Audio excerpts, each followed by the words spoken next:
Bon, on peut commencer, hein? Eh, Daoud, ça va?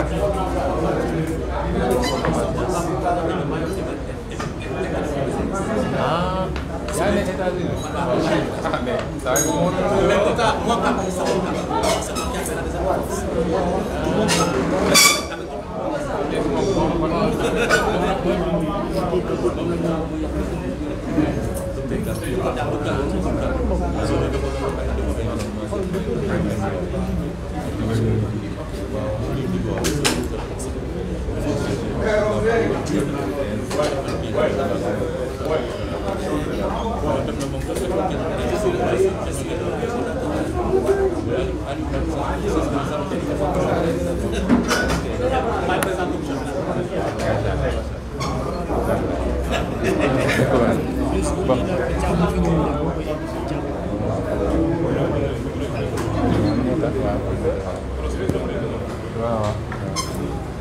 Bon, comment vous avez le ski?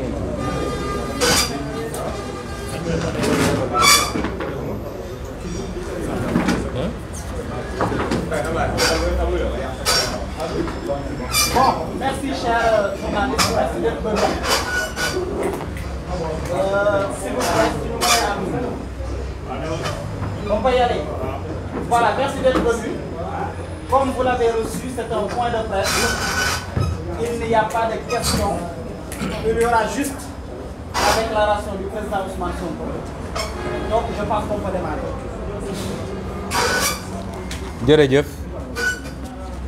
mbokk yi asalaamaaleykum ñi ngi nuyu ñi fi teew ñëpp jiital ci nuyoo bi suñu mbokk taskati xabaar yi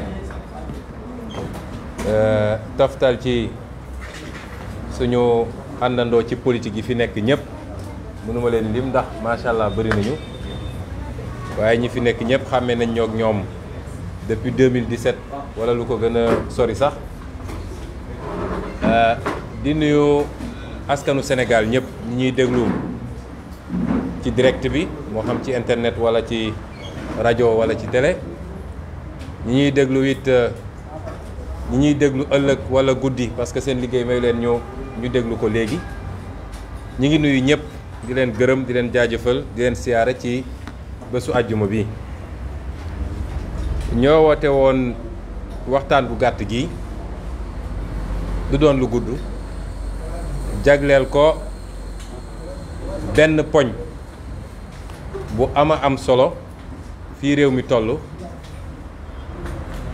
muy li ci ëpp jëm ci wàllu kaaraange réew mi kaaraange doomi réew mi muy loo xam ne mi ngi waaj a jéggi dayoo ñu ne nag jot na kenn ku ne jël ci responsabilité bi fi xew-xewu weeru mars amee bi mu jeexee sénégalais yu bari wala ma wax sax sénégalais yépp nag ak li ñuy tuddee communauté internationale muy waa bitim réew yépp dañ doon laaj benn laaj bu am solo mooy ndax kii di président Macky Sall dina jàngat yi mu war a def ci mbir mi waaye ndax dina ci jóge mu am lu mu soppi ciw doxalinam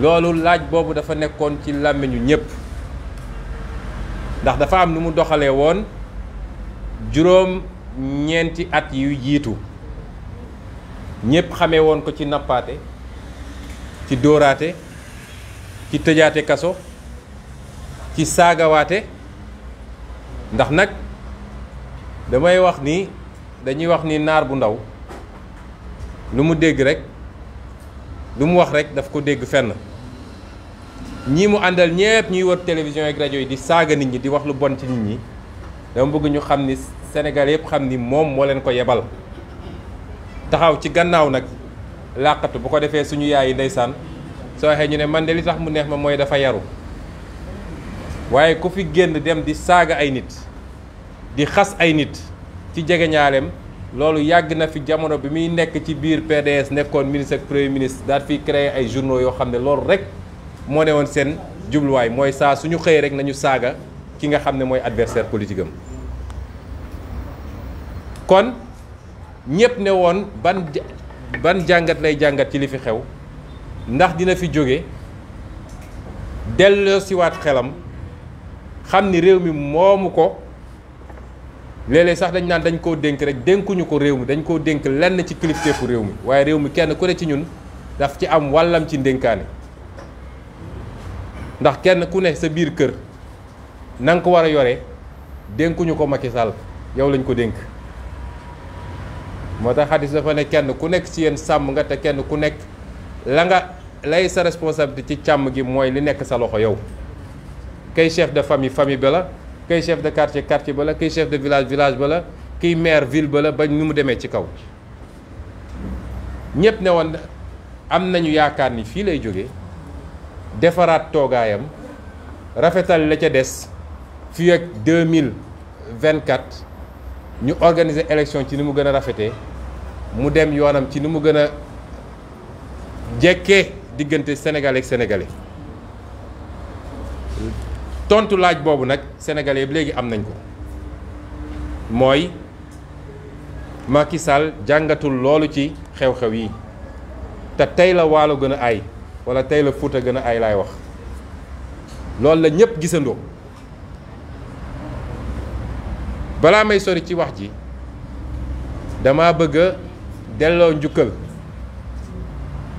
dama bëgg a delloo njukkal waa Fuuta samay maam waa Fuuta dama leen bëgg a delloo njukkal parce que lu am solo la juróom-ñetti at a ngi nii bëri nañu doon ngur-nguri ci suuf naan waa Fuuta dañuy def nett ku bandum naan waa Fuuta vote ethnique la ñuy def wala dañuy topp aveuglément dañuy topp lu àndut ak sago kii nga xam ne mooy Macky Sall man de bokkoon naa ci ñoo xam ne loolu dama ko teggi woon parce que jàpp naa ni kenn ku ne di yëngatu ci politique fa nga bokk mën nga fa am tuuti vote affectif loolu fépp la ci àdduna boo demoon Allemagne noonu la boo demoon France noonu la boo demoon feneen ak feneen noonu la vote affectif boobu nag mën na bëri trop mën na yemamaay mën na néew waaye homme politique boo xam ne fa nga sosoo mënoo fa am dara bu yóbboo nga ba politique kon man ma jàppoon ni peut-être dañoo xawoon a exagérer loolu tey nag waa Fuuta googu lenn ci ñoom te ma gëm ñi ëpp ci ñoom la ndax bu demewut woon noonu duñu soxla yëpp ay kaar fii Ndakaaru di leen jox ku nekk 20 000 francs pour ñu dem di feesal ay accueil kon ma gëm ni li ëpp ci samay mbokk futanke tey ñoom ñoo taxaw wane ni Fuuta lañ ko xamee woon Waalo xamee ko woon Siin xamee ko woon Bawol xamee ko woon Saalum xamee ko woon Casamance la ñu xamee woon Sénégal muy jom fulla fayda fit bëgg lu baax bañ tappale loola ma nga Fuuta tey te tey la fa gën a nekk waa Fuuta googu taxaw wane ni ñoom ñooy les dignes héritiers ñoom ñooy ay sëtu dëgg Thierno Souleymane Baal nga xam ne ñëpp xam nañ ko ci liggéey bu rafet bi mu defoon ci li andi la révolution au Fouta te it mooy koo xam ne ay jàngaleem bu ko Macky Sall appliqué woon lii ko dal du ko dal li mu jàngale woon ci ni ñu war a yoree nguur maa ngi invité sénégalais ñu liiraat ko li mu jàngale woon ci ni ñu war a yoree nguur bu ko Macky Sall defoon lii du ko dal tey ba mu doon l'homme politique le président le plus impopulaire de tous les temps le plus rejeté par les Sénégalais jël alalu mbooloo séddoo kook yaag say mbokk jaay réew mi jaay doole ku wax nga dóor forcé ne maa fiy toog par force suñ ma tànneeg suñ ma tànn loolu yëpp Thierno Souleymane Baal bind na ko bu ko toppoon lii du ko fi fekk kon waa Fouta Tampi yooyu wane nañ ni ñoom ñooy les dignes héritiers de Thierno Souleymane Baal wane nañ ni ñoom ñooy dëgg setu El Hadj Omar Foutiyou Tall wan nañ dëgg ni ñoom ñooy sëtu Almaami Abdel Kader Kane wane nañ ko kon ñun ñëpp di sénégalais waruñu seetaan ñooña ñëpp gis nañ li leen dal dañoo war a am suñu solidarité entière dañu war a am suñu jàppale ci bépp fànn bu ñu leen di jàppale tey bokk na ci li yàq réew mi mooy ñi jàpp ni li fi nekk du dëgg yëpp war a xeex léeg-léeg dañuy tombe ci benn piège mooy kenn ku ne ragal na ñu ne suñ ma gisee ak Masamba dañ naan moom moo ne sama gannaaw moo ma ngemb te moo ne ñooñu ñuy sóoraale ñoom amuñu ci kersa boobu de ña nga ànd ak ñi ñu war a àndal ñëpp ci yàq ak séddoo réew mi ak jaay réew mi man de xam waa Fouta Tampi musuma dajeek ñoom musuma waxtaan ak ñoom waaye naw naa leen félicité naa leen te pare naa pour dajeek ñoom ba cëg mbir kàmm nag du lu may nëbb ngir intérêt réew mi di wax nag ni dañu lancé ñoom dañu confirmer bokk li nga xam ne lancé woon na déjà ci mois de mars bi mooy cette révolution populaire citoyenne républicaine boo xam ne dafa ne dootuñu bàyyi Macky Sall mu nekkee ci ni mu nekkee ci biir réew mi moo tax damay laaj dama naan concept bi ñu war a lancer sax tey mooy Sénégal Tampi du Fouta Tampi li xew Fouta moo xew Sénégal oriental moo xew Casamance moo xew Sine moo xew Saloum moo xew Bawol moo xew Ndakaaru Njaay gii na ñëpp jëlandoo Sénégal tampi buñ ko essayé soppi sax naan dañuy def beneen langue tampi bi la ñuy baax moo cay ne boo demee Casamance muy Casamance tampi boo demee Sénégal oriental muy Sénégal oriental tampi soo ñëwee Dakar muy Ndakaaru tampi loolu mooy concept bu am solo boo xam ne dañ ko war a lancer ndax fépp a tampi ci réew mi université yi tampi Saloum tampi Bawol tampi Sénégal oriental tampi diaspora sax tampi lan moo baax ci réew mi lan lañ ma mën a ne lii ma ngay dox ci réew mi ba pare waa ji toog fi ne kenn du ko wax ku wax mu xoggale ku funki di jaay maa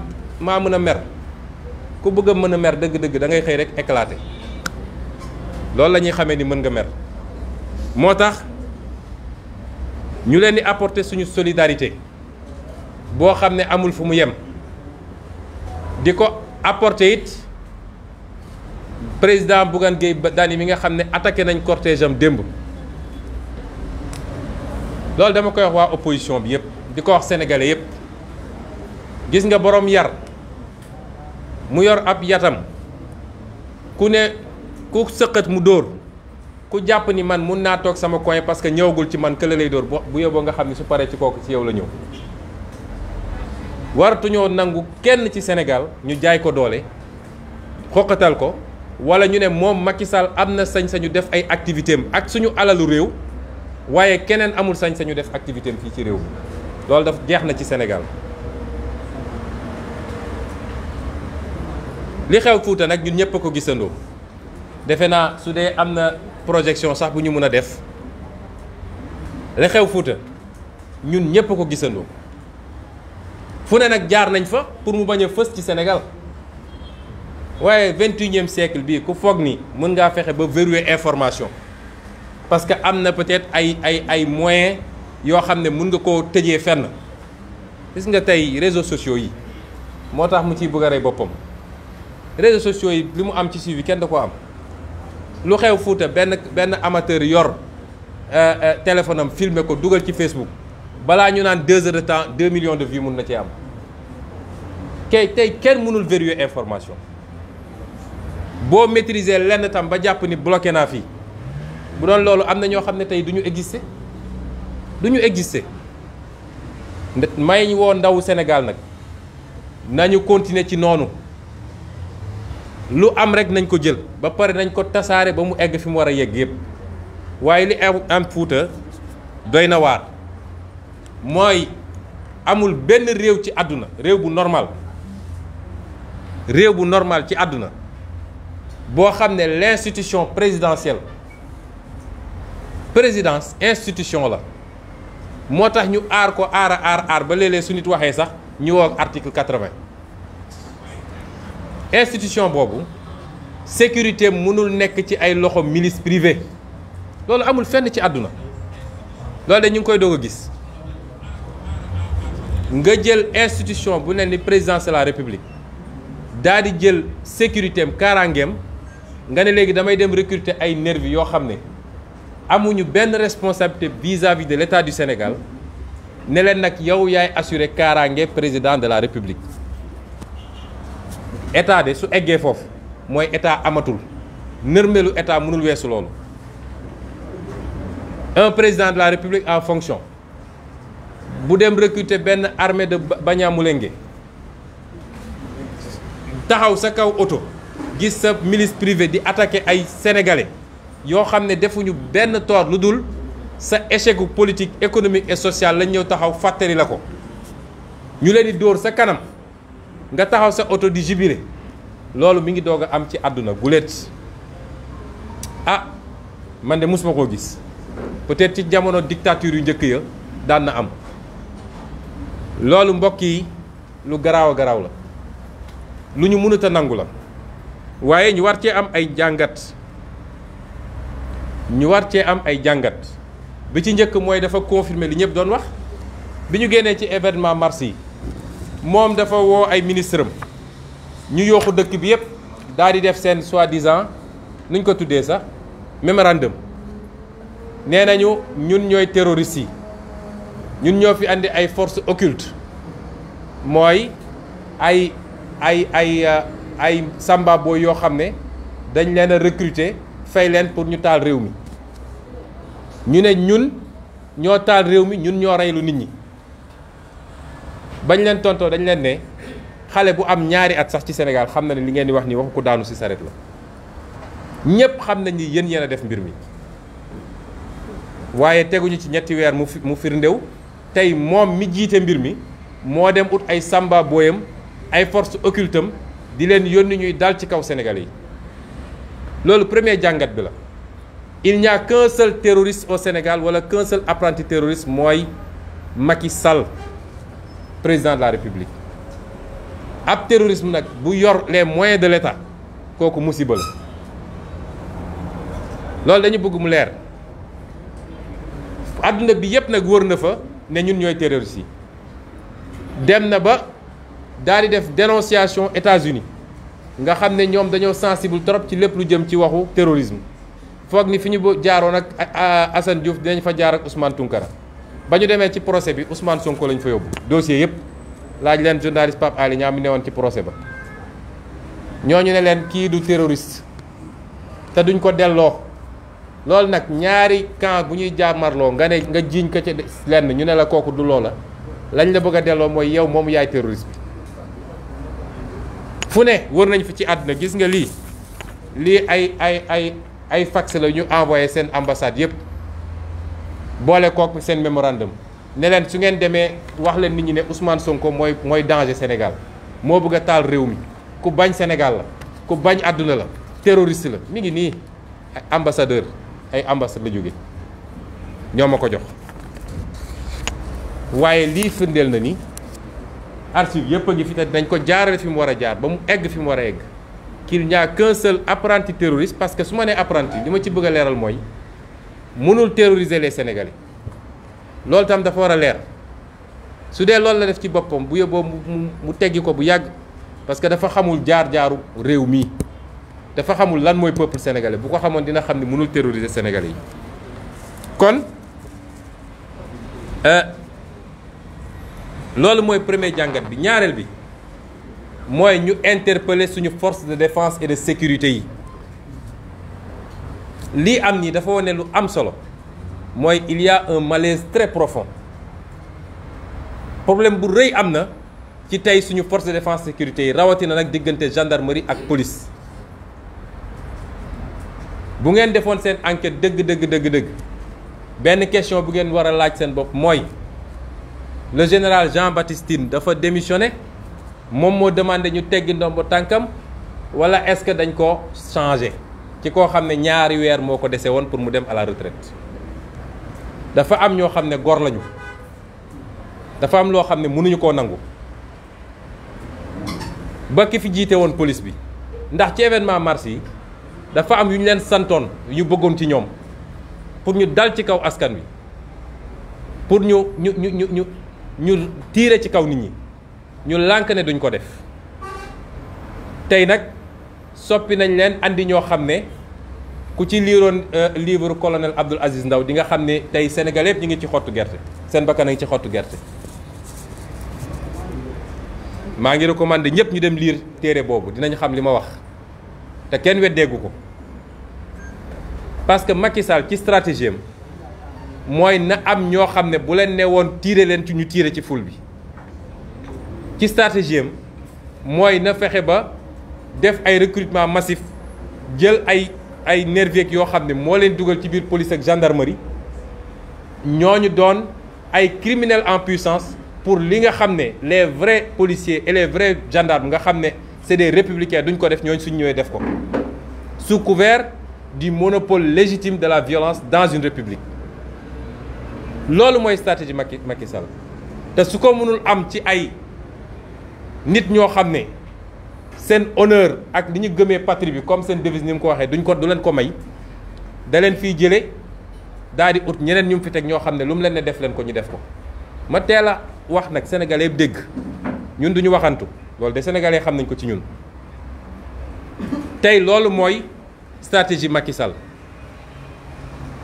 kon ana suñu force de défense et de sécurité démb gis nañu ay vidéo yoo xam ne fële ci Ourossogui gi pratiquement nervi yi dañ doon xeex ak gendarme yi parce que ñooñu liñ leen sant mooy vous êtes là pour la sécurité du président vous n'êtes pas là pour dem di dóor ay nit yoo xam ne defuñu lu dul sol yére bu xonq ak wax ni président dëkk bi doxul ñu dem engagé ñoo xam ne loolu la ñu war a def à leur place. Le fait que le haut commandement de la gendarmerie ba démb nag ba démb ñi ko incarné woon di doon ay républicain joxe ordre boo xam ne arrangé wul Macky Sall ci ni mu bëggee ñu terroriser sénégalais yi loolu dañ ciy féliciter la gendarmerie dañ ko ciy féliciter waaye nag moo wax ni li ñuy xaar ci gendarmerie ëpp na loolu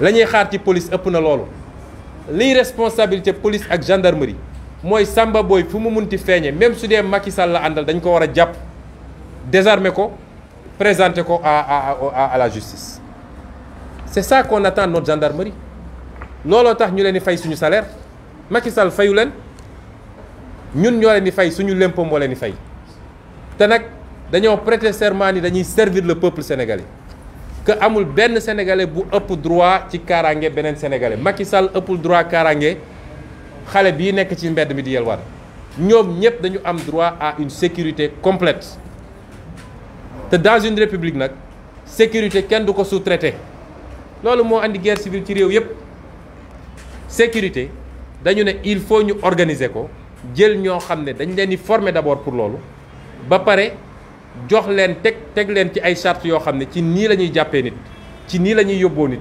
alkaati dëgg gendarme wala policier dëgg du song ay nit di jël ay bant di dóor su dee nit def na infraction dañ koy jàpp attesté ko yóbbu ko garde à vue présenté ko à un procureur ñu xam ni ñuy def donc loolu muy interpellation boo xam ne ñu ngi koy def à nos forces de sécurité et de défense vous êtes des citoyens comme tout le monde jugewu leen ci asamaan si daanu kenn ku ne ci ñun ci sa famille am nga ci frère wala sœur wala oncle wala cousin boo xam ne tey mi ngi sol tenue Sénégal nag ñoo ko bokk nañu rafetal mbir mi su ngeen deful loolu réew mi fu mu jëm du baax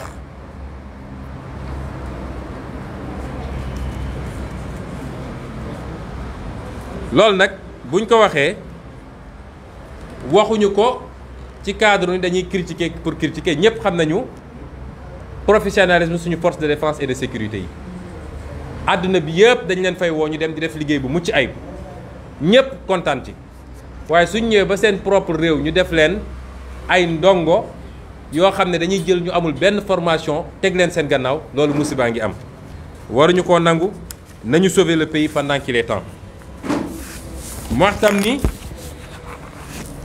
lii lépp nag Macky Sall dafa am lu mu ci jublu mooy li tubaab di wax la stratégie du chaos Macky Sall xam na ni mënatul yor réew mi lem fi jot a nekk it defu fi lu tax sénégalais yi war a ne Macky Sall am na bilan waaye Macky Sall amul élégance su Abdou Diouf Macky Sall amul hauteur intellectuelle u Ablaye Wade sénégalais dama bëgg loolu ñu xam ko na ñëpp yeewu nag bu ñu yaakaaree ni ñu jaaroon ak Wade ak ni ñu jaar ak Diouf la ñuy jaaree ak Macky ndax nañ seen bopp yàlla ak yàlla Macky Sall parewul pour dem ci ay élections yoo xam ne non seulement waru koo organiser waru cee bokk waaye ñu jaar ci élection bu jaar yoon le meilleur candidat gagné Sénégal continuer déedéet te it pouvoir à vie la gëm moom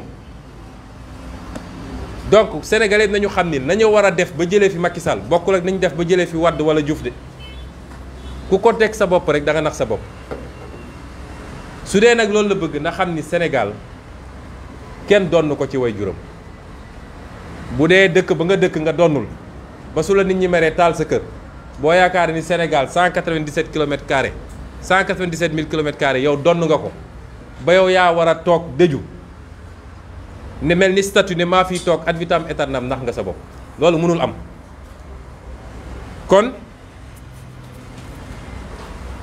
stratégie de chaos boobu nga xam ne ci la nekk lu mu ci jublu mooy su ma mënatul lekk ci cere gi naa fexe ba xajabal ndam gi naa fexe ba bool bi naa ko xajamal bu dee réew mi dafa nar a tàkk sax na tàkk waaye li mu ci jublu mooy su stratégie kaw amee rek mu justifier li tubaab di wax recours au pouvoir exceptionnel ne réew mi ngi en danger ay forces occultes am na ay terroristes jóge nañ fële ay milices jóge nañ fële kon man j'invoque la constitution état d'urgence couvre-feu je prends tous les pouvoirs assemblée nationale sax amatul ci réew mi ku yëngatu nga dóor ku yëngatu nga tëj loolu la jublu ci mbir mi loolu nag dañ ko tul nangul duñ ko nangul de parce que ñëpp gis nañ li xew mais tekkiwul it ni nit ñi dañuy banque seen yoxo di ko seetaan muy def lu ko neex moo tax ma wax ni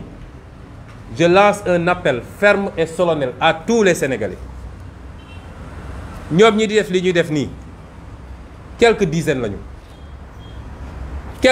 lañu bu leen foog ni ay nit yu bari lañu ñun ñuy ay milliers voire des millions na ñëpp organiser wu man wax naa leen ko dinaa leen ko waxaat duma koo xam ne damay toog ñu mbéj ma ci lexu càmmoñ ma tàllal lexu ndeyjoor ne dóoraatal wër ci télé yi di saaga di xaste ça passe encore waaye dóor moom dóor a koy faj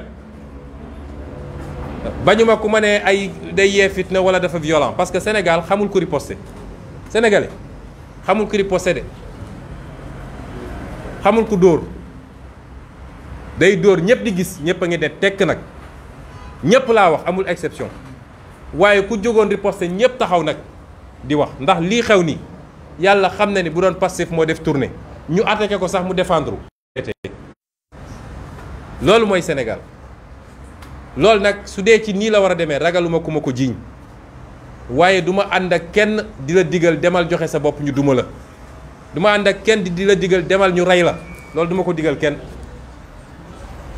les forces de défense et de sécurité nañu def seen liggéey buñ ko mënut nañu maandu ci mbir mi ngi la waay bu ñu dem di ànd ak ñoom di sot nañ ci maandu ndax buñ ci maandu woon benn fan ñoom ak opposition kese ñoom ak askanu Sénégal kese benn demi matinée rek mbir mi jeex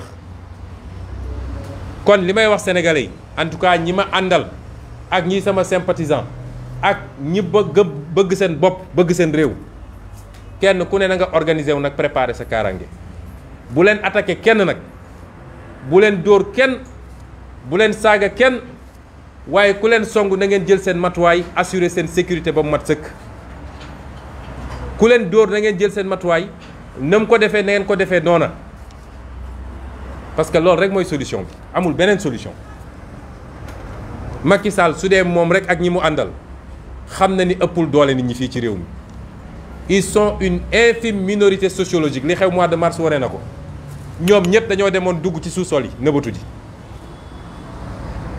waaye bu dee yaakaar na ni ci lii la mun a jaare pour terroriser les Sénégalais ndax na boppam man Ousmane Sonko maa assumé sama responsabilité woote ne na ñëpp organiser wu ci suuf ba ci kaw ba kuñ fi dóor na nga fayu parce que xamante na ñag ci réew mi la ñu dëkk te je l'assume devant tout le peuple sénégalais ma wax sénégalais yi nag ni ñaari at yi ñu jëm dina doon at yu méttee métti su ma sañoon en tant que sénégalais su ma sañoon ak cofeel gi ma am ci réew mi moo wax leen luy daal seen xel ne leen mbir mi dina baax mbir mi dina dox waaye malheureusement demewut noonu waa ji ñaari at yi di ñëw yépp politique la koy def talatul luy gérer réew mi talatu ko da koo mënul sax ndax amul capacité yi amul compétence bi amul gis-gis bi waaye comme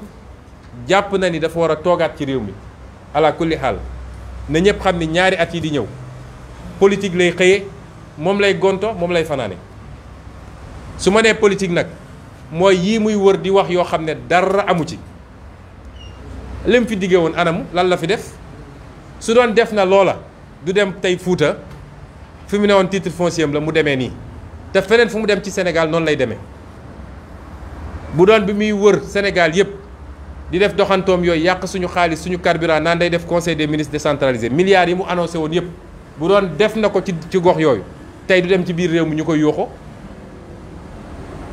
lajj na ba fu lajj na yem koo xam ne nag juróom-ñetti at nga tële ku yaakaar ni ci ñaari at yi di ñëw mën na fi def lu tax ñu ne gongo da ngay nax sa bopp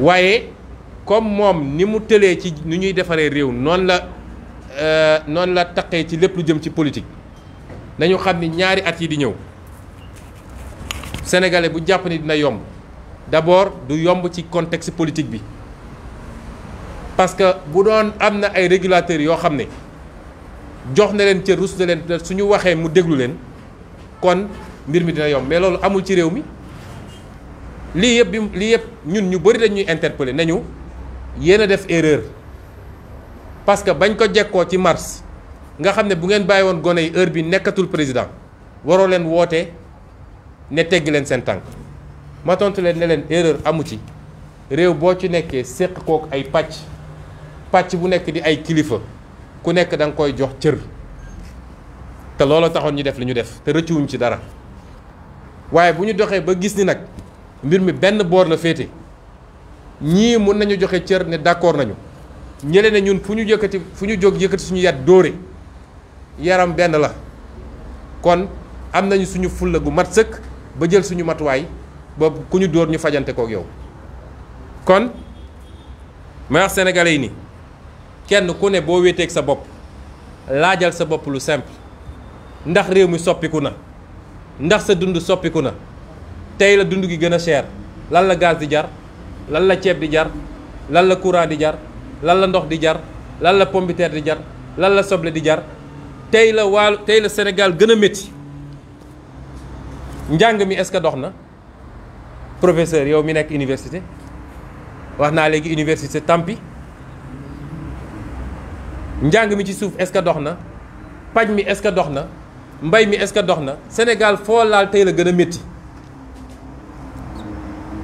nga boole kook nag bëgg a jiital coxor ak xeeb nit ñi ak foog ni yaa moom réew mi ku yëngatu nga dóor loolu li tubaab naan cocktail la boo xam ne daje na boo xam ne man de awma yaakaar ci fa ñu jëm na Sénégalais bu nekk nag jël matuwaayam man maa ko wax ndax réew mi ñoo ko bokk suñu toogee nag di sàggan di seetaan ba lii nga xam ne moom mu ngi koy rumbanaat mu am fi kenn ku ne dina nga toog wéet sa ruq di jooy te doo gis ku lay saafaral sa problème sa jàngoro kon tey la ñu mën a jël suñu matuwaay parce que Sénégal nous sommes 16 millions de Sénégalais ñoom ñooñu di përti di def li ñuy def man gëm naa ni matuñu sax 500 000 Sénégalais kon nañu jël suñu matuwaay lii ma wax nag ci jafe-jafe dund gi moo tax fi may daanelee di woo Sénégalais yépp nag ci benn rassemblement exceptionnel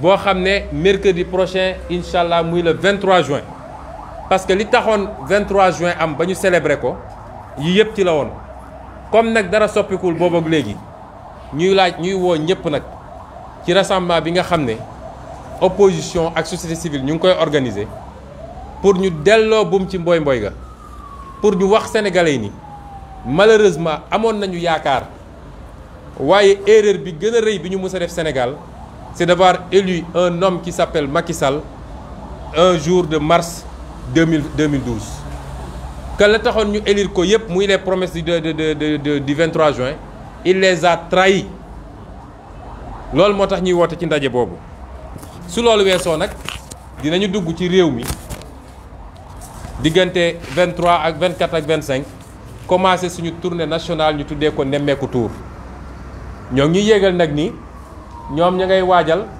pour fu ñu dem ñu yónni seeni nervi ñu ne dañuy attaquer convoi Ousmane Sonko bu ko defee ñu gaawantu ne ñun ñoo andi trouble à l'ordre public ñëw jàpp ay éléments sama sécurité yeneen ak yeneen ñoo ngi xaar ba ñu toll foofu parce que Macky Sall moomul réew mi te du ko musa moom ñu ngi leen di gërëm di leen sant di fas yéene faram-fàcce li ñu wax ni ci lu gaaw ci kàllaama nasaraan. Chers compatriotes, au lendemain des événements des mois de février et mars 2021, nombreux d'entre vous se posaient la question, pour ne pas dire tous, s'étaient posé la question de savoir si Macky Sall allait tirer tous les enseignements de ce qui s'est passé et qui n'est que le fruit de sa gestion calamiteuse du pouvoir, axée sur l'instrumentalisation de tous les moyens de puissance publique pour brimer de l'opposant, pour emprisonner de l'opposant, pour persécuter de l'opposant, pour insulter de l'opposant, jeter de l'opprobre sur l'opposant. C'est la résultante de tous ces comportements qui ont été rejetés par les Sénégalais qui a produit les événements de mars 2021. Tout le monde, et même la communauté internationale, s'était posé la question. Et tout le monde souhaitait, moi en premier, parce que nous sommes tous Sénégalais et nous aimons ce pays. Nous voulons que ce pays continue à se bâtir sur un socle de paix et de sérénité. Et donc nous tous, nous voulions et nous appelions cela de tous nos voeux, en espérant que Macky Sall allait savoir raison garder, allait savoir tirer toutes les conséquences du message fort que le peuple venait de lui envoyer. Mais peine perdue. Avec tout ce qui se passe actuellement dans le pays, je crois que chacun et chacune des Sénégalais a une réponse précise et pertinente par rapport à ce questionnement-là. Nous avons tous espéré, mais nous avons espéré en oubliant que Macky Sall n'a pas la grandeur intellectuelle d'un Abdoulaye Wade, mais Macky Sall n'a pas l'élégance républicaine d'un Abdou Diouf. Et ça nous interpelle tous. Ça doit nous amener tous à comprendre que ce qui fera partir Macky Sall de ce pays est totalement différent de ce qui nous a amené à faire partir ses prédécesseurs à la tête de ce pays. Il faut que tous les Sénégalais soient psychologiquement blindés, que nous allons vers d'âpres combats pour mettre un terme à ce régime de Macky Sall, qui est un régime incompétent, incapable, dont le bilan est strictement négatif, et j'y reviendrai. Vous me permettrez de rendre hommage à nos parents du Fouta. Vous me permettez de rendre hommage à nos parents du Fouta, qui se trouvent être mes grands-parents personnellement. J'ai tendance à dire que le Sénégal est un et indivisible. Nous sommes un grand peuple. Au-delà des ethnies, au-delà des régions, au-delà des religions, nous sommes un très grand peuple. Et c'est cela qui a fondé le socle du brassage qui est multimillénaire. Nous n'avons jamais connu ces clivages. Il peut y avoir des discours par-ci, par-là. C'est tout à fait normal parce que chaque entité est une entité remarquable et a sa spécificité. Dieu lui-même nous apprend que je vous ai créé en communauté. S'il voulait, il allait faire de nous une seule communauté. Tout le monde serait de la même ethnie, de la même race, de la même religion, etc. Mais il a dit, je fais de vous une seule communauté pour que vous vous enrichissiez mutuellement. C'est ça l'objectif. C'est pour que culturellement, sociologiquement, géographiquement, que nous puissions nous enrichir. Le Foutanké qui quitte Fouta pour aller en Casamance, il découvre une nouvelle culture, une nouvelle façon de manger, une nouvelle façon de danser, une nouvelle façon de cuisiner, etc., etc. Vice-versa, le Casamance qui quitte pour aller au Sine, il découvre autre chose. Et c'est pourquoi il y a le tourisme. Pourquoi les gens prennent leur argent pour voyager, pour aller voir d'autres cultures. C'est ça qui justifie que Dieu ne nous ait pas créés en une seule communauté. Mais on n'est pas meilleur que les autres parce qu'on est de telle ethnie, parce qu'on est de telle région. C'est pas ça. Le meilleur d'entre nous, seul Dieu sait. Et c'est par rapport à sa relation avec Dieu, mais sa relation avec les êtres humains. Mais ce n'est pas parce qu'on est de telle ethnie, ou de telle religion, ou de tel truc, que forcément on est meilleur que tout le monde. Et c'est pourquoi les discours qu'on a entendus depuis l'avènement de Macky Sall dans ce pays sont des discours de haine, des discours de division. Ces discours-là, c'est ces discours-là que tout le Fouta vient de démonter. On a entendu ici que les Foutanké font du Nettougou Bandoum. On a entendu qu'ils suivent aveuglément parce que du simple fait que Macky Sall serait Alpulaar. Moi, je suis arrivé deuxième aux élections présidentielles au Fouta. Beaucoup de Foutanké ont voté pour moi. Dans certaines zones, vers le Podor, j'ai atteint 15% de score. Donc, qu'on dise que c'est du net commando. J'ai toujours dit, attendez, relativisons. Chacun, il est normal que chacun, là où tu habites, que tu aies en tout cas un pourcentage de vote affectif. À commencer par ta propre maison. Mais cela ne veut pas dire que les gens suivent aveuglément. Et ce qui s'est passé aujourd'hui l'a confirmé. Et je veux ici et maintenant dire à tous les Sénégalais que nous devons apporter un soutien moral indéfectible, un soutien matériel et financier, même si nous le pouvons, à ces braves fils et ces braves filles du Fouta, regroupés dans cette organisation qui s'appelle Fouta Tampi, que je n'ai jamais rencontré, que je ne connais pas et que je souhaiterais rencontrer de manière tout à fait transparente et ouverte. Parce que dans ce pays-là, il faut qu'on dépasse une chose. La stratégie du pouvoir, c'est que dès que les gens qui mènent les mêmes combats se parlent entre eux, on dit oui, oui, c'est des politiciens déguisés, c'est tel qui est derrière, c'est tel qui les instrumentalise, alors que eux, ils ne se gênent pas pour se retrouver entre eux pour détruire ce pays. Donc il faut que cela cesse et il faut que tous les citoyens et toutes les citoyennes, tous les patriotes de ce pays, tous ceux qui aiment ce pays, il faut qu'ils se retrouvent autour de l'essentiel parce que nous le devons à nos petits-enfants, nous le devons à nos enfants, nous le devons à nous-mêmes. On ne peut pas continuer à laisser détruire ce pays comme c'est en train d'être fait. Et c'est pourquoi je rends hommage à ces dignes fils du Fouta et du Sénégal qui sont les dignes héritiers de Thierno Souleymane Baal, qui sont les dignes héritiers de Almami Abdelkader Kane, qui sont les dignes héritiers de Omar Foutiyou Tall. Je renvoie tous les Sénégalais aux enseignements de Thierno Souleymane Baal. Si Macky Sall, qui disait que le Fouta est son titre foncier, si c'était inspiré des enseignements de Thierno Souleymane Baal, il ne serait pas dans la posture d'impopularité qui est la sienne aujourd'hui. Parce qu'il a enseigné comment on doit gérer le pouvoir. Il a dit, on ne mérite pas du pouvoir. On ne choisit pas parce que c'est le fils de X ou Y. Choisissez le meilleur d'entre vous. Celui qui dirige ne doit pas s'enrichir. Si vous voyez celui qui dirige en train de s'enrichir, répudiez-le. Il ne doit pas enrichir sa famille au détriment du peuple, pendant que le peuple souffre. Et énormément d'autres enseignements qui sont contenus dans le manifeste de Thierno Souleymane Baal. Un vrai Foutanké devrait s'inspirer de ces enseignements-là pour relever le niveau et pour rendre hommage au Fouta. C'est pourquoi je rends hommage à ces dignes fils et ces dignes filles du Fouta. J'apporte également ma solidarité au président Bougane Gueye Dany, dont le cortège a été attaqué hier. Et je lance encore un appel à toutes les forces vives de la nation. Vous savez, l'anecdote du troupeau. Le troupeau. Pour que la hyène puisse décimer le troupeau, il vient créer d'abord la zizanie. Pour dire à la vache blanche que la vache noire est contre vous, etc. Il faut que vous vous éloignez d'elle. Et c'est quand cette vache s'éloigne que la hyène peut attaquer la vache solitaire, en faire son repas pour après tranquillement, quand il aura digéré, s'attaquer à l'autre vache. Macky Sall n'est fort que parce que son opposition, quelquefois, le laisse faire.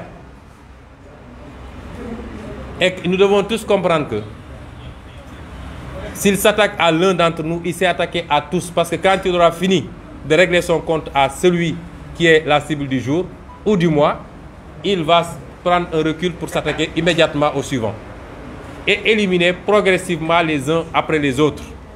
Et c'est pourquoi je dis, indépendamment de nos choix personnels, indépendamment des petites divergences qui peuvent exister, nous n'avons pas tous le même discours politique, nous n'avons pas tous le même projet politique, mais au-delà de tout ça, nous devons savoir que nous n'avons qu'un seul adversaire, il s'appelle Macky Sall. Et à chaque fois qu'il s'attaquera à l'un d'entre nous, tous les autres doivent se lever comme un seul homme, comme ça a été fait au mois de mars, et le peuple avec nous. Parce que seul le peuple peut nous permettre d'arriver à bout des pratiques de Macky Sall. Ce qui se passe au Fouta est une honte pour ce pays. Vous avez vu les images qui ont été, que vous avez tous vues, particulièrement à travers les réseaux sociaux. Ces images sont une honte pour le Sénégal. Prendre des nervis pour escorter un président de la République, c'est une honte pour le Sénégal. C'est l'illustration la plus parfaite de la faillite de nos institutions. Où est la police de ce pays? Où est la gendarmerie de ce pays? Où est même l'armée nationale de ce pays? Que nous finançons à coups de milliards. Allez regarder le budget de la police, de la gendarmerie, de l'armée au Sénégal. Et on dit que tous ces gens-là ne peuvent pas protéger l'institution présidentielle, parce que la personne de Macky Sall ne nous intéresse pas, mais l'institution qu'il incarne. Mais il faut aller recruter des nervis sortis de nulle part pour sécuriser un président de la République. C'est une honte. Ça n'existe nulle part, dans aucune démocratie.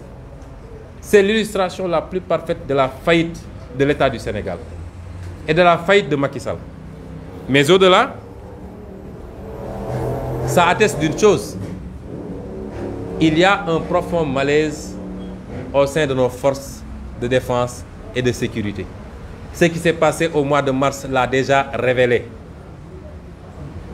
Il y a un profond malaise.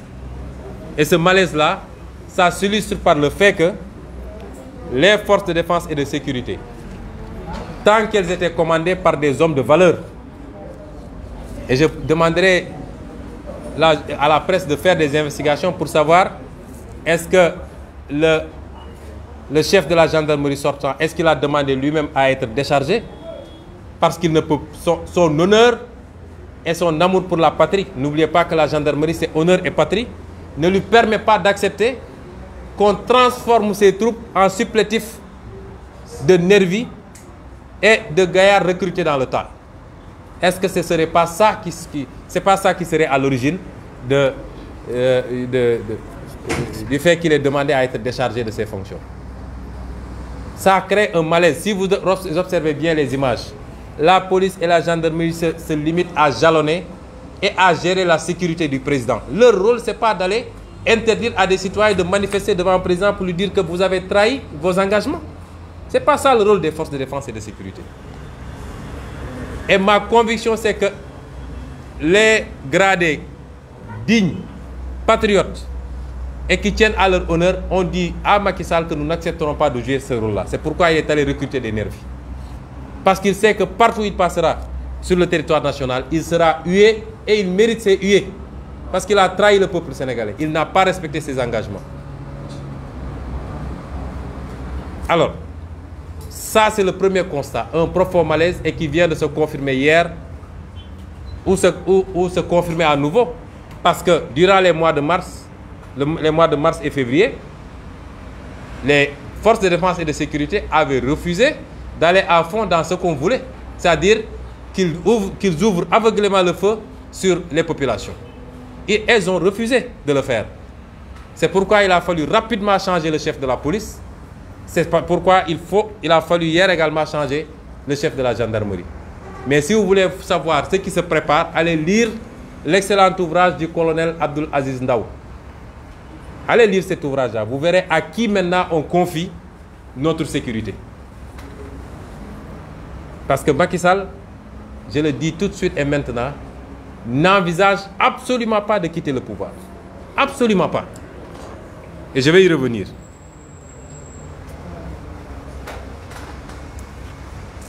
Tout ceci, ce qui est en train de passer, cet usage, ce recours à des bandits, à des voyous pour traquer les Sénégalais et taper sur les Sénégalais, a amené beaucoup de Sénégalais à nous interpeller et à nous dire « nous avons raison sur vous ». Parce qu'au mois de mars, quand il a été à la portée du peuple, quand il était facile de s'en débarrasser définitivement, c'est vous-même qui avez appelé au calme. Je rétorque à tous ces gens-là que nous n'avons aucun regret par rapport à ce qui s'est passé. Parce que dans un pays, il y a des segments. Et il faut savoir composer avec tous ces segments. Et parmi ces segments-là, il y a des segments importants qui avaient envoyé des délégations pour nous demander d'appeler à l'apaisement et qu'eux-mêmes allaient prendre le dossier en main. Nous l'avons fait, nous n'avons pas à regretter. Maintenant qu'on se rend compte que notre vis-à-vis n'en a cure, qu'il n'a aucun respect pour ces institutions, nous prendrons nos responsabilités pour lui faire face. Parce qu'il n'est absolument pas question que nous prêtions le flanc. Il n'est absolument pas question que nous laissions, nous livrions militants et nous-mêmes que nous livrions à la brutalité gratuite de Macky Sall et de ses nervis. Parce que, et c'est pourquoi je lance un appel aux forces de défense et de sécurité. Nous connaissons votre professionnalisme. Vous faites la fierté du Sénégal partout dans le monde. Et ici chez nous. Aujourd'hui, vous êtes réduits à être des compléments d'effectifs de nervis. Ce qu'on vous demande, à défaut de pouvoir faire votre travail. Parce que ce qu'on attend de vous, ce n'est pas seulement de refuser de jouer le rôle que Macky Sall veut vous faire jouer. Mais ce qu'on attend de vous, c'est que vous arrêtiez ces nervis. Le monopole de la violence légitime dans une république, ça n'appartient qu'aux forces régulières. Donc vous voyez à côté de vous des gens armés de gourdins, armés de coupe-coupe, armés probablement même d'armes à feu. Et vous les laissez faire, nous attendons de vous que vous les arrêtiez. À défaut, ne soyez pas à leur côté pour brimer le peuple sénégalais. Et nous prendrons nos responsabilités pour faire face à Macky Sall. Parce que la stratégie de Macky Sall, c'est ce qu'on appelle la stratégie du chaos. Il se sait sociologiquement et politiquement minoritaire dans ce pays. Extrêmement minoritaire. Qu'est-ce qu'il fait? Il essaie de créer une situation d'insurrection pour après justifier du recours aux pouvoirs exceptionnels que la Constitution a prévu pour des situations où le Sénégal serait attaqué de l'extérieur ou de l'intérieur. Décréter le couvre-feu, l'état d'urgence, prendre les pouvoirs de l'Assemblée nationale, emprisonner à tour de bras, brimer, faire ce qu'il veut. Nous savons que c'est ça sa stratégie. Et nous interpellons le peuple sénégalais d'abord. Mais nous interpellons la communauté internationale. Nous allons envoyer tous ces éléments à toutes les représentations diplomatiques. Nous interpellons cette communauté internationale. Parce que Macky Sall est allé voir toutes les ambassades pour leur dire « Sonko, c'est le diable incarné, il est violent, il veut brûler le pays, il n'aime pas les étrangers. » J'ai ici des fax qui ont été envoyés à toutes les ambassades pour me diaboliser. Toutes les ambassades du Sénégal, pour leur dire « Allez dire, voilà les éléments de langage. » C'est comme ça qu'ils l'ont dit. Faisant suite à mon TAC, etc., etc. Copie du mémorandum du gouvernement sur les événements de février, conçu souvent approche factuelle, etc. Éléments de langage. On dit, dites que Sonko, c'est lui qui a déclenché tout, c'est lui qui veut brûler le pays, etc. Je dis à ces représentations diplomatiques que les faits sont têtus. Le M2D a fait son mémorandum et a donné à toutes les représentations, avec les vidéos et tout, de ce qui s'est passé au mois de mars. Des gens ont saisi la CPI. Je crois que la procureure spéciale l'a dit ici à Dakar. Nous allons continuer dans cette démarche. Et tous ces nouveaux éléments seront transmis à qui de droit. Mais je veux les interpeller pour le dire que le seul apprenti terroriste dans ce pays, celui qui a des forces occultes, parce que les forces régulières refusent de tomber dans ces combines, il s'appelle Macky Sall et il faut que la communauté internationale arrête de le suivre dans ce qu'il est en train de faire. Et je lance un appel au peuple sénégalais, à commencer par nos propres militants, aux sympathisants, à tous les Sénégalais, les patriotes. Organisez-vous et organisez votre défense. Moi, je ne serai jamais quelqu'un qui va vous dire « Allez vous livrer, allez vous faire tabasser, allez vous faire blesser ». Ces gens qui vous attaquent aujourd'hui sont une petite minorité. Vous êtes des milliers, voire des millions. C'est pourquoi je réitère mon appel aux forces de défense. Soit vous arrêtez ça, soit vous restez neutre et vous laissez les deux parties régler leurs problèmes. On verra qui est majoritaire dans ce pays. J'en appelle à la jeunesse de ce pays. Organisez-vous, n'attaquez personne. Ne tirez sur personne. Ne soyez pas les premiers à attaquer. N'insultez pas. Mais si on vous attaque, ripostez vigoureusement. Répliquez vigoureusement. À la hauteur de l'attaque que vous avez subie. J'assume cette position parce que je ne suis pas de ces hommes politiques qui ont peur d'être indexés. On va dire, oui, il est belliqueux, il est ceci. Mais je ne serai jamais un homme tout court qui acceptera de tendre la joue gauche après une gifle sur la joue droite. Je ne serai jamais cet homme-là. Dieu ne nous a pas recommandé cela. Personne ne nous a recommandé cela. Je ne l'accepterai pas. Macky Sall n'a pas plus de droits que moi dans ce pays. Et je réitère mon appel, organisez-vous partout pour faire face aux nervis de Macky Sall. Ce n'est pas une insurrection. Vous n'en avez pas contre les institutions officielles de ce pays. Vous n'en avez pas contre les forces de défense et de sécurité. Vous en avez contre des bandits présidentiels. C'est du banditisme présidentiel dans ce pays. Organisez-vous pour faire face à ces nervis. Dès que vous l'aurez fait, vous verrez bien ce qui va se passer. Parce que Macky Sall ne connaît que ce langage. Mais derrière tout ça, je peux vous garantir que vous avez un peureux qui se cache derrière tout ça. Dès qu'on aura les ripostes appropriées, vous verrez la réaction de Macky Sall. Et j'appelle tous les Sénégalais à s'organiser et je le réitère une fois de plus. J'aurais aimé rassurer tout le peuple sénégalais pour leur dire que les choses vont aller mieux. Nous aimons trop ce pays. Nous sommes prêts à nous sacrifier pour ce pays. Nous souhaitons une meilleure vie pour les Sénégalais, un meilleur sort. Nous souhaitons une amélioration des conditions de chacun et de chacune d'entre les Sénégalais. Nous y compris. Mais je suis désolé, je suis au regret de vous dire que je n'ai aucun espoir sur les 2 années à venir. Pour la simple raison que vous avez un président politicien qui est aussi politicien qu'il est piètre homme d'État. Aussi politicien qui est incapable de développer ce pays, d'améliorer votre sort, de faire des résultats économiques et sociaux. Et ce président politicien passera les deux prochaines années à faire de la politique, rien que de la politique, pendant que le pays sombre, pendant que le pays va très mal, pendant que dans tous les segments, c'est la catastrophe. Aujourd'hui, s'il était un président conscient, il serait là à voir comment régler les problèmes des Sénégalais, au lieu de prendre des milliards pour aller faire son lambar-lambari.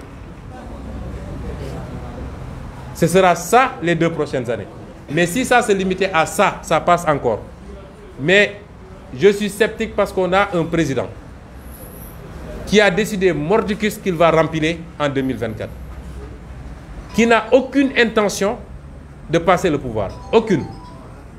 Et qui pense que c'est en nommant à des postes stratégiques des gens qui vont lui obéir au droit à l'œil, c'est en recrutant et en infiltrant les forces de défense et de sécurité par ses nervis, c'est en distribuant le peu d'argent qui reste dans ce pays. Voilà un président qui va s'endetter pour venir faire de la politique. Je ne dis même pas s'endetter pour payer des salaires ou s'endetter pour payer des dettes, parce que c'était comme ça avant. Il va se surendetter pour faire de la politique, pour déverser des milliards un peu partout, alors que les jeunes ne trouvent pas d'emploi. L'université est à terre, l'école publique est à terre, la santé, on n'en parle plus. Les jeunes n'ont pas d'emploi. Et je veux dire ici à tous les Sénégalais, tout ce qu'il est en train de vous promettre comme ça, c'est du vent, c'est du pipeau, c'est de la poudre aux yeux. Ce qu'il n'a pas pu faire pendant 9 ans, il ne le fera pas ces 2 ans. Cet homme est incapable de diriger le Sénégal. Et la plus grosse erreur que les Sénégalais ont pu commettre, c'est d'avoir élu un homme qui s'appelle Macky Sall un certain mars 2012. Malheureusement, nous risquons de payer très cher cette erreur. Très cher. Parce que pour le faire partir d'ici, il faut que chacun de nous se blinde psychologiquement et comprenne qu'il va falloir croiser le fer pour faire partir Macky.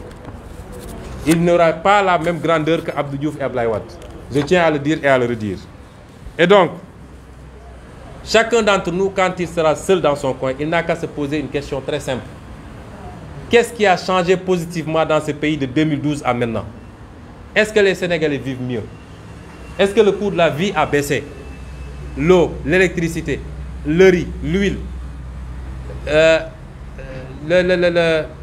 l'oignon, la pomme de terre, tout ce dont on a besoin pour vivre de manière basique. Ça, c'est les besoins primaires de l'être humain. Est-ce que ça a baissé dans ce pays?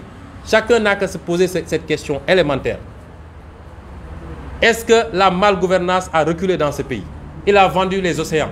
Nos pêcheurs ne peuvent plus avoir accès aux ressources halieutiques. Il est en train de vendre la terre à des investisseurs soi-disant étrangers. Il a vendu le pétrole, le gaz, le zircon. Même l'air que nous respirons, il va bientôt le vendre. Rien n'échappe à cette boulimie. Qu'est-ce qui marche dans ce pays? Qu'on me dise, je veux des exemples très concrets. Chacun des Sénégalais n'a qu'à se poser cette question élémentaire. Et c'est cet homme-là qui veut aujourd'hui encore rester dans le pays, pensant qu'il l'a hérité de ses parents peut-être. Mais même son propre village, il sait qu'il n'en a pas hérité. Parce que quand ils ne sont pas contents, ils brûlent sa maison. A fortiori, le territoire sénégalais.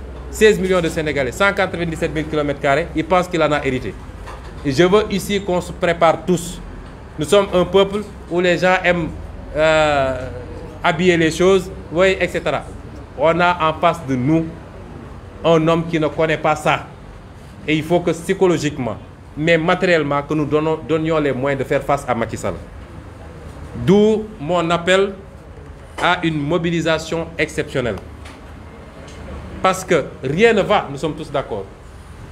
On a reculé à tout point de vue.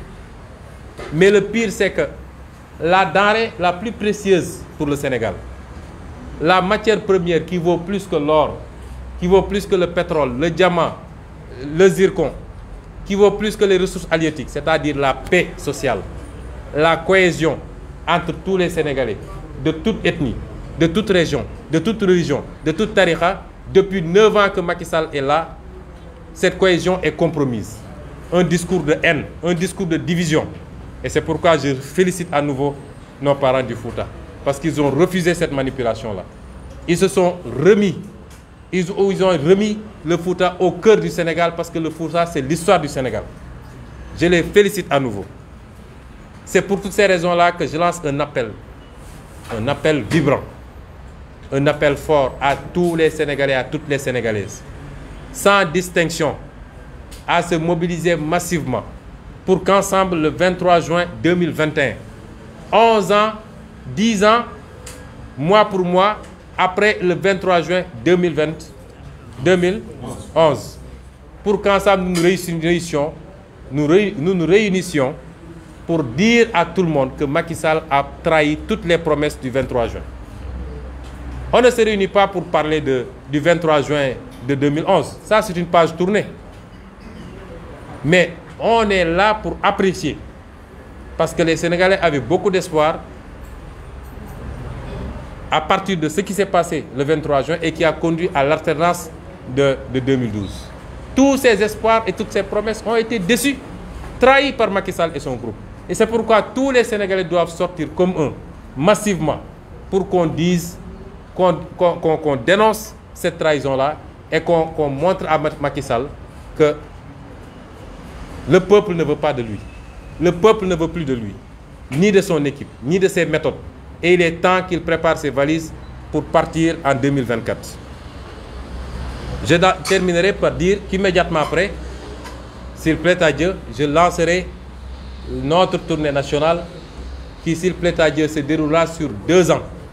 Parce que nous ferons le tour du Sénégal, commune par commune, département par département. Nous prendrons le temps, à chaque étape, de communier avec ce formidable peuple sénégalais qui nous attend partout, qui demande qu'à nous voir, et nous étalerons cette tournée sur 2 ans. Il nous est revenu de plusieurs sources bien informées que ces nervis que vous voyez là sont préparés également pour saboter les tournées, comme ça a été d'ailleurs le cas hier avec Bougane Gueye Dany. Nous attendons le moment venu, on avisera, mais comme je l'ai dit durant cette conférence de presse, nous ne sommes pas là pour nous livrer à des assassins ou des nervis pour nous laisser faire. Mais le peuple souverain appréciera. Nous n'attaquerons personne, mais nous riposterons vigoureusement lorsqu'on sera attaqué. Je vous remercie de votre aimable attention.